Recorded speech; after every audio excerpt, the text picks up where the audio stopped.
Regardez bien ces miroirs disposés de manière hexagonale face à la baie du Mont-Saint-Michel. Avec le jeu des reflets, le paysage n'est plus le même.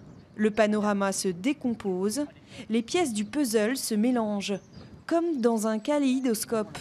Pour les passants qui explorent cette installation, difficile de reprendre pied. Un effet de vertige quand on rentre. Un effet de vertige quand on rentre à l'intérieur. Ouais.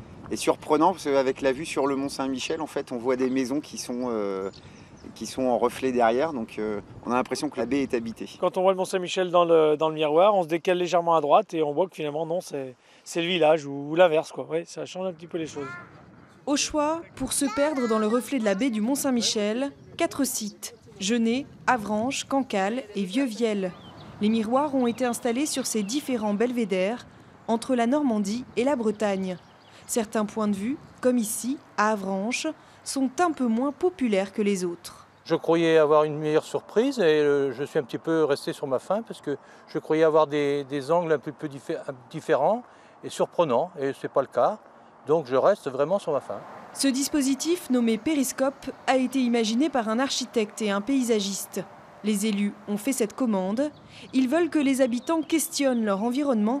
Pour cela, il faut voir la baie du Mont-Saint-Michel autrement. Nos amis bretons ont choisi Vieux-Viel qui est beaucoup plus dans les terres et où on voit le Mont-Saint-Michel mais de vraiment très très loin. Mais voilà, c'est aussi ça la démarche, c'est-à-dire c'est pas forcément les promontoires ou les points de vue qui nous paraissent évidents.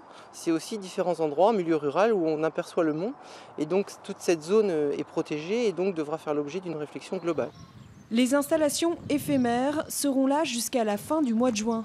Les périscopes reviendront peut-être l'année prochaine sur des lieux différents.